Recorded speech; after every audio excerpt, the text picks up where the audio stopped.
இன்றைக்கி வந்து பார்த்திங்கன்னா நம்ம ப்ராஃபிட் அண்ட் லாஸில் ஒரு 3 ப்ராப்ளம் எடுத்திருக்கோம். அந்த ப்ராப்ளத்தை தான் சால்வ் பண்ணி பார்க்க போகிறோம். ஸோ அதில் ஒவ்வொன்றா பார்ப்போம். ஸோ அதில் வந்து முதல் ப்ராப்ளம் வந்து பார்த்திங்கன்னா, ஒருவர் 3 சாக்லேட்டுகளை ₹1 வாங்குகிறார்.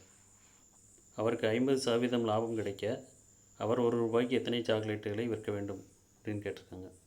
ஸோ இதில் ₹1 எத்தனை சாக்லேட்டுகளை விற்க வேண்டும்னா, இப்போ வந்து ₹1 வாங்குறாரு. அப்போது ₹1 வாங்கும்போது அவருக்கு 50% லாபம் கிடைக்கணும்னா இந்த ₹1 பாதி எவ்வளவு, 50% எவ்வளோன்னு பார்க்கணும். ஸோ அதையும் சேர்த்து ஆட் பண்ணும்போது தான் நமக்கு என்ன கிடைக்கும், அந்த லாபத்தோடு சேர்ந்த அமௌண்ட் கிடைக்கும். இப்போ இந்த ₹1 பாதி 50 பைசா. ஸோ அப்போ அந்த ₹1 வாங்கினது 50% லாபம் ஆகும்போது அது ₹1 50 பைசாவாக மாறும். அப்போது அவர் 3 சாக்லேட்டை ₹1 50 விற்கணும். இப்போ ₹1 விற்கணுன்னா அவங்க என்ன கேட்டிருக்காங்கன்னா, ₹1 எத்தனை சாக்லேட்டுகள் விற்க வேண்டும் அப்படின்னு கேட்டிருக்காங்க. இப்போ 3 சாக்லேட்டோட விலை ₹1 அப்போ ஒரு சாக்லேட்டோட விலை 50 பைசா. அப்போ ₹1 2 சாக்லேட் விற்பாங்க. ஸோ இதுதான் இதோட ஆன்சர். ஸோ இந்த மாதிரி முதல்ல ஒரு அமௌண்ட்டு கொடுக்குறாங்க அப்படின்னா அதுக்கு லாப சதவீதம் கண்டுபிடிக்கிறதுக்கு நம்ம எப்போயுமே வாங்கிய விலையிலேருந்து தான் கண்டுபிடிப்போம். ஸோ இங்கே வந்து பார்த்திங்கன்னா நமக்கு இங்கே வந்து ₹1 தான் வாங்கிய விலை. ஸோ அதுக்கு 50% பார்க்கும்போது ₹1 மாறும். அப்போ 3 சாக்லேட்டை வந்து ₹1 விற்கணும்னா நமக்கு ₹1 எவ்வளோன்னு தான் கேட்டிருக்காங்க. ஸோ ₹1 2 சாக்லேட் கொடுத்தா போதும். இனி அடுத்த கணக்கு போகலாம். ஒரு வியாபாரி ₹10 6 வாழைப்பழம் வாங்கி அதை ₹6 4 வாழைப்பழங்களை விற்றால் அவர் அடைந்த லாபம் அல்லது நஷ்ட சதவீதம் என்ன அப்படின்னு கேட்குறாங்க. ஸோ இந்த மாதிரி கணக்கு கேட்கும்போது நம்ம எப்போவுமே முதல்ல எல்லாம் ஒரே குவான்டிட்டியாக இருக்கிற மாதிரி பார்த்துக்கணும். அப்போ அதுக்கு 2 சைடும்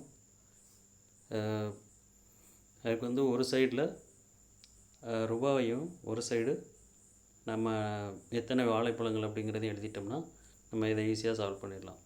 ஸோ அதில் முதல்ல என்ன கொடுத்துருக்காங்க, ₹10 6 வாழைப்பழங்கள். அப்போது ஒரு சைடில்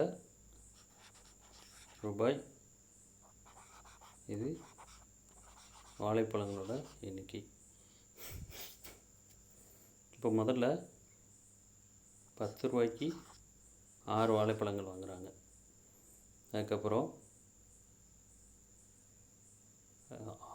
₹6 4 வாழைப்பழங்களை விற்றால் ₹6 4 வாழைப்பழங்கள் விற்கிறாங்க.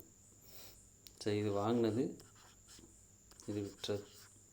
இப்போ இந்த மாதிரி வாழைப்பழங்கள் 6 4ன்னு இருக்குது. ஸோ இந்த நம்பரை தான் நம்ம ஒரே மாதிரி மாற்றணும். இப்போ இந்த நம்பரை ஒரே மாதிரி மாற்றணும்னா என்ன செய்யணும், இந்த 6ஐயும் 4ஐயும் மல்டிப்ளை பண்ணால் ஒரு நம்பர் கிடைக்கும் இல்லையா, அந்த மாதிரி மாற்றணும். இப்போது இந்த 6 கூட 4 பெருக்கும்போது இது என்னவா மாறும், 24 மாறும். அப்போ இந்த ரூபாயிலையும் அந்த 4 பெருக்கணும். அதே மாதிரி இந்த 4 கூட எதை பெருக்குனா இதே மாதிரி மாறும், 6 பெருக்குனா மாறும். இப்போ இதே 6 இந்த பக்கம் பெருக்கணும். அப்போது இப்போ வந்து வாங்கிய விலை வந்து பார்த்திங்கன்னா இந்த 10ஐயும் 4ஐயும் பெருக்கினா எவ்வளோ, 40. இது வந்து 24 வாழைப்பழங்கள். அதே விற்ற விலை வந்து பார்த்திங்கன்னா இந்த 6ஐயும் 6ஐயும் பெருக்கினா 36, அதே 24. இப்போது நமக்கு ரெண்டும் சேம் குவான்டிட்டி ஆகிட்டு நம்ம எப்போயுமே வாங்கிய விலைக்கு தான் லாப நஷ்ட சதவீதம் பார்ப்போம். ஸோ அப்போ வாங்கிய விலையும் தெரிஞ்சிருச்சு, நமக்கு விற்ற விலையும் தெரிஞ்சிருக்கு. இப்போ இதை மாதிரி அன்இக்குவல் குவான்டிட்டி, அதாவது 6 4ன்னு இருக்கும்போது நம்மளால் ஒன்றும் செய்ய முடியாது. அப்போ ஒரே மாதிரி குவான்டிட்டியாக மாற்றிக்கணும். ஒரே அளவாக மாற்றிட்டு செஞ்சிங்கன்னா கணக்கு ஈஸியாக இருக்கும். இப்போ வாங்கிய விலை கிடச்சாச்சு. இப்போ ₹40 வாங்கி ₹36 விற்கிறாங்க. அப்போ நம்ம லாப சதவீதமோ நஷ்ட சதவீதமோ எப்போவுமே எதுக்கு பார்ப்போம்னா நம்ம வந்து வாங்கிய விலைக்கு தான் பார்ப்போம். அப்போது இது என்னது, ₹40 வாங்கி ₹36 விற்றா இதில் ₹4 நஷ்டம் டிவைடட் பை வாங்கிய விலை. இதுக்கு ஃபார்முலா வந்து ஏற்கனவே போட்ட வீடியோவில் சொல்லியிருக்கோம். ஃபார்முலா வேணால் திரும்ப ஒரு தடவை சொல்கிறேன். லாபம் அல்லது நஷ்டம் அது மேலே போட்டுக்கிடணும், டிவைடட் பை வாங்கிய விலை × 100. ஸோ இங்கேயும் அதை தான் பண்ணியிருக்கோம். அப்போ அந்த இது 1 நாள் 4, இது 10. ஸோ இதை கட் பண்ணும்போது நமக்கு என்ன கிடைக்கும்? 10% நஷ்டம் கிடைக்கும். இந்த கணக்கில் வந்து நமக்கு ஃபைனல் ஆன்சர் என்னது? லாபமாக நஷ்டமானு கேட்டிருக்காங்க. இதில் 10% நட்டம்.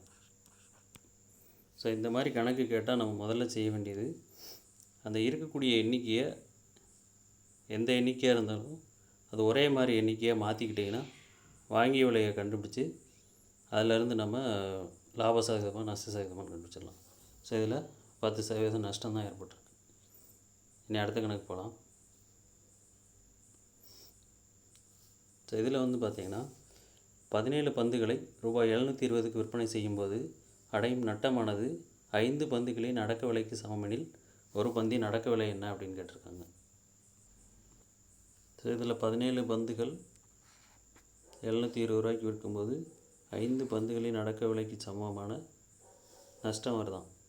இப்போ ஆக்சுவலாக இந்த கணக்கில் வந்து பார்த்திங்கன்னா நமக்கு வந்து 17 பந்து விற்கும்போது 5 பந்தோட விலை நஷ்டம்னா அப்படின்னா நமக்கு ஆக்சுவலாக இந்த பந்துகளோட விலை வந்து 5 கழிச்சா நமக்கு என்ன வருமோ இதில் என்ன வரும்? 12 வரும். இந்த 12 தான் வந்து பார்த்திங்கன்னா ஆக்சுவலாக அதோட விலையே. ஆனால் அவருக்கு வந்து 12 பந்து விற்கும்போது வந்து அந்த ரூபா கிடைக்கல. 17 பந்து விற்றா தான் 720 ரூபா கிடைக்கிது. ஸோ அந்த 720 ரூபா வந்து பார்த்திங்கன்னா இந்த 12 பந்துக்கு தான் கிடைக்கிதுன்னா அப்போ ஒரு பந்தோட விலை எவ்வளோன்னு கேட்குறோம். 720 டிவைடட் பை 12. ஸோ அப்போ என்ன வரும்? 6. அப்போது ஒரு பந்தோட விலை 60 ரூபாய். ரூபாய் 60. ஸோ இதில் வந்து 17 பந்துகளை விற்கும்போது அவருக்கு 5 பந்து நஷ்டமாகுது அப்படின்னா நமக்கு வந்து அப்போ என்ன அர்த்தம்? அதுக்கு 12 பந்து விற்கும்போது தான் 12 பந்து விற்கும்போதே அவருக்கு அந்த 720 ரூபா கிடச்சிருக்கணும். அப்போ தான் அவருக்கு நஷ்டம் இல்லாமல் இருந்திருக்கும். ஆனால் அவருக்கு 12 பந்து கிடைக்கல, 17 விற்கும்போது தான் கிடைக்கும். அப்போ 12 கிடைக்கணும்னா நமக்கு எத்தனை பந்து நஷ்டமாகுதோ அதை வந்து இந்த இடத்துல கழிச்சுக்கணும். இந்த மாதிரி கழிச்சு எழுதிட்டிங்கன்னா நமக்கு ஆக்சுவலாக எத்தனை பந்தில் அந்த 720 ரூபா கிடைக்கும்னு தெரிஞ்சிடும். அதிலேருந்து மொத்த ரூபாயிலேருந்து இதை டிவைட் பண்ணிட்டிங்கன்னா ஆன்சர் 60ன்னு கிடச்சிரும். தேங்க்யூ.